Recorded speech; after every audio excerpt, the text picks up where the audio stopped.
माननीय सदस्य प्रिया Saroj ji. Honorable Speaker sir, thank you so much for giving me this opportunity. कोशिश कर हल निकलेगा, आज नहीं तो कल निकलेगा, अर्जुन के तीर साथ साथ मरुस्थल से भी जल निकलेगा। ये कविता ने मुझे हमेशा कड़ी मेहनत करने के लिए प्रेरित किया है। एक युवा को हमेशा यही सिखाया जाता है कि हम सचमुच प्रयास करेंगे तो हम कुछ भी कर सकते हैं।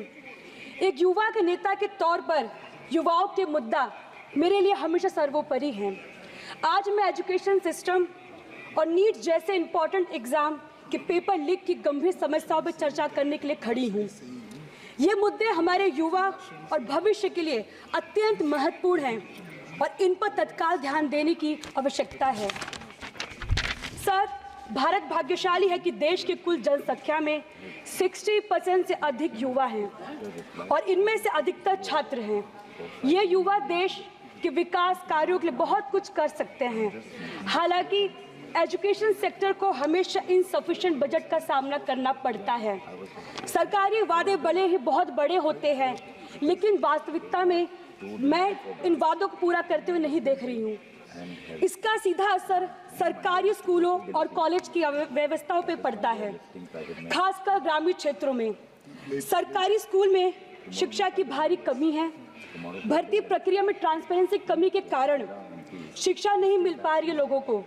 इससे छात्र को क्वालिटी एजुकेशन पे असर पड़ रहा है। सर, किसी भी परीक्षा के पेपर लीक से लाखों छात्रों की मेहनत पर बेकार हो जाती है। मेरे प्रदेश उत्तर प्रदेश के पुलिस कांस्टेबल परीक्षा 2024 और यूपीपीएससी ARO पेपर लीक जैसे उदाहरण दिखाते हैं कि एग्जामिनेशन सिस्टम में गंभीर खामियां हैं। Sir, in this digital age where the world is moving towards technology advancement, our school lack basic technology facilities. The situation is particularly bad in rural areas.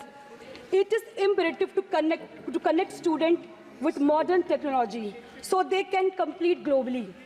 Sir, the repeated incidents of paper leak weaken the trust of students and parents in the government and the education system. Such incidents indicate the serious flaws in our examination system, which need immediate rectification. The National Testing Agencies has faced significant criticisms for delay in the conducting exams, which has serious implications for students.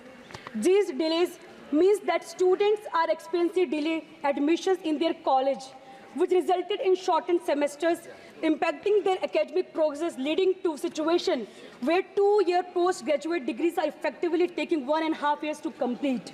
This burden disproportionately affects the students from economically and socially weaker background, who face additional challenges due to extended timelines and financial pressures associated with delayed admissions.